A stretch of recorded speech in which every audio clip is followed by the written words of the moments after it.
Isn't the penny dropping? Isn't the penny dropping? A small picture, 100%. This is even contrary to Islam. Guys, it's not. Why do you keep saying that? I'm telling you as a Muslim, what you're saying is not true. Just because you're a Muslim doesn't mean you know everything about Islam. No. One thing that I do know is that I can give examples in the creation. I don't know why you keep saying that. Jump from even I give evidence in the Quran. Do this jump from a painter to creative reality. So, brother, I'm telling you very clearly, it's not blasphemous. Be careful with this, guys. No. I'm telling you, please. I'm a Muslim. There is no such thing. It doesn't mean you know everything about Islam, brother. It doesn't mean that I know the basics. Yeah, you're talking about authority. Yeah, exactly. I'm using logical argument. No, you're not using logic. You're using illogic. Not even the Prophet would say you can use that analogy of a painter, a human being, a mere mortal, to explain the entire creation of the universe. God says in the Quran, indeed in the creation of the heavens and the earth. I know enough about Islam to be shocked to know that he'd be shocked to hear that. There is. Yeah, exactly. There is nothing that says that. There's actually Surah Imran. Allah says, indeed in the creation of the heavens and the earth, and in the alternation of the night and day, there are signs for those who believe. Meaning, God saying, for those who believe. Yes, not for scientists. Yes. You do believe. You believe in evolution, which is your God.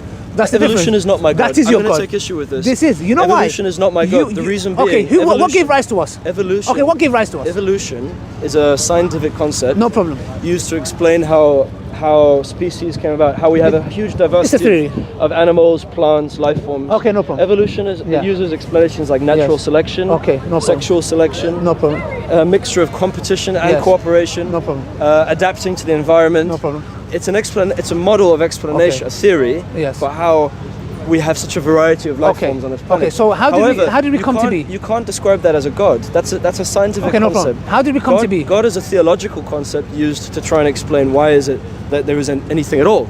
It's a different concept, right? So how did we all come? I wouldn't mix the two disciplines of theology and science. How did we come to be? Evolution is not my God. Okay. I don't believe in God. Okay, 1 second. I believe in evolution. Okay. Evolution is not my God. I don't believe in God. I believe in evolution. I do believe in evolution. You prove my point. I don't believe in Look, I don't believe in God. I believe in evolution. That's exactly my point. What you're saying is we are all of this that's in nature. There's good evidence to believe in evolution, but there's no evidence I've seen to believe in God. Evolution doesn't contradict. Evolution doesn't contradict God existing. You're saying to me a painter can create a painting, and a painter is intelligent. No, but therefore there is a creation. Yes, logically, rationally, go to anybody. Creator behind creation. Go to anybody. Therefore God must have created the world. There's even studies show that. From a painter, a guy painting a little picture of a bird. You're jumping from that to the creator of the entire universe. Exactly. And that's why I say it almost sounds like blasphemy. It logically follows. If you're a Muslim, anything that happens on a micro level, it's very simple. To equate the skill of a painter, a humble painter, human being. You're not answering my question. With the tremendous you don't answer my ability question. of your I even gave the example of a dependent. 1 second. I even gave the example of infinite amount of dependent things. You can't have it. By the way, it's a fallacy to say that you can have an infinite amount of dependent things. You require a necessary being. You haven't answered that. Why does it require a necessary being? It has to, because you cannot have. Making the claim. You have to back up the claim. No. Can you have an infinite amount of dependent things?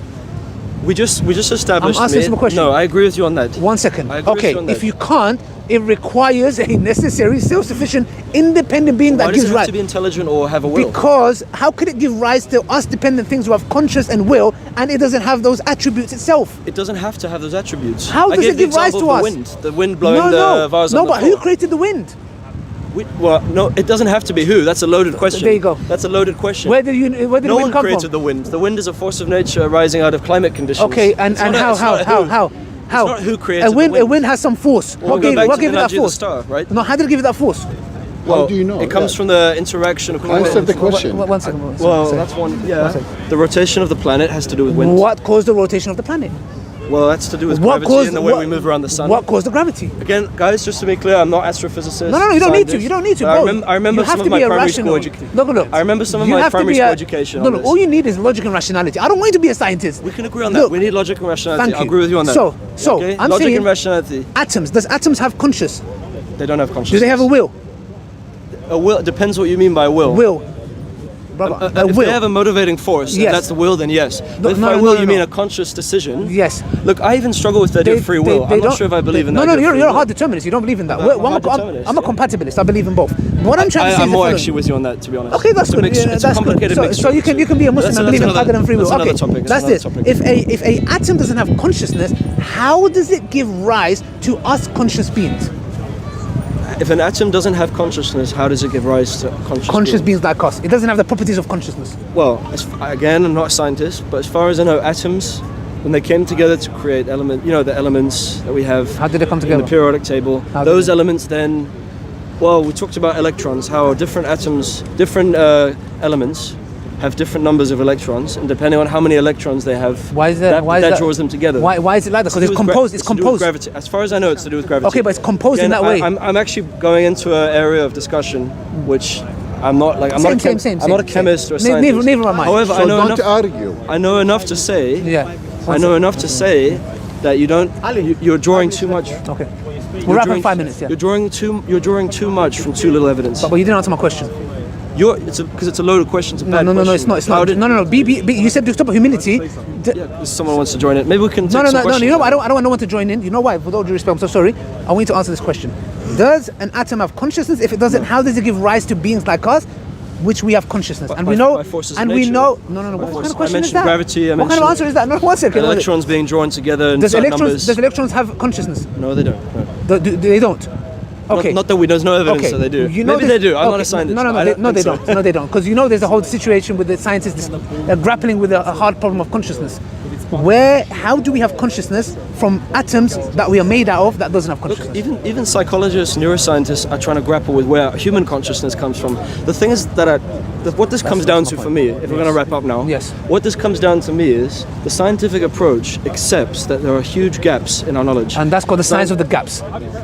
You can use any derogatory label you want. I'm not being derogatory. I call it basic scientific humility and investigation. I call it basic science arrogance. We're not gonna. It can't be God. We don't know. You're using disparaging terms because you don't actually have evidence. And you know what? I think it's clear. It's very clear. Scientists are saying, you have faith. This is faith. Just say I have faith. I have faith that one day we'll find out. How can you have faith that you don't know someone? You do. You don't know it, and you're saying we don't know, but one day we'll find out. That's faith. You're using mythology, imagery, poetry. You're taking it very literally and using it to plug up the gaps that scientists accept with great humility that they don't know. And scientists accept they don't know what originally came before the Big Bang. Do they have faith they'll find out one day? Scientists accept 100%. We're not sure right now. But they'll find out one day. Where the first life forms come from. But do they say we'll find out one day? They hope to. That's faith. They hope to. That's faith. It's hope, not faith. Don't mix. You're just mixing up. You're muddying the waters. It's faith. You're muddying the waters. It's just a hope. Look, when I go to work and I have a problem with my job, I have a basic hope that I can solve the problem, but I don't have faith that I can solve the problem. Yeah, exactly. But I hope that I can. Yes. When I'm just a barista. You ask me what I do. I just make coffee. I'm not a scientist or a theologian. Still, it's blind hope. Scientists have the same approach. They say, look, we're not sure where human consciousness first evolved. We don't even know for sure where language comes from. For example, exactly. There you go. We're not sure what came before the Big Bang, if there was anything even before the Big Bang. Yeah, but you've got a lot of stuff that you're not sure of, though. They're saying that we're not sure what the first life forms were, where they are on the planet. Yeah. There you go. We're not, and they accept with great humility. We're going to investigate this. You say it's arrogance. I say it's humility. Let's just leave it at that. Because why don't they say it has to be a creator? What they don't do is why is creator not in the picture? What they don't do is they don't get books written before the Enlightenment, books that are steeped in mythology, paganism. I'm not even talking about Islam now. I'm talking about logic and rationality. Whether it's Islam, I'm not talking about Islam. Christianity, Buddhism, they don't take old poetry and imagery and try and use it to plug up the gaps. I never done that. I use rationality and logic. I never talked about Islam. I talked Quran I shook your hand on this. I know we're both trying to use rationality. I know, but that's why I did. I accept that. But why don't we ever say maybe it's God? You haven't proven to me, my friend. I think the views can decide. One thing I think the views can decide. Should we leave it there then? That's a good way to end it. Yeah, 100%. The viewers have to decide because the viewers decide. I like that. There's questions that you didn't answer, but we'll let the people decide. But yeah, thank you very much for your time. Man, I actually really enjoyed that. I didn't want to get so confrontational, but I really enjoyed it. It happens. This is debate, discussion. I don't mean anything bad by it. We feel passionate about this stuff. This is a passionate topic. Thank you, man. Come here. I want a hug. I want a hug. Thank you. This is Bill. Have a nice day. Yeah, have a nice evening. Thank you very much.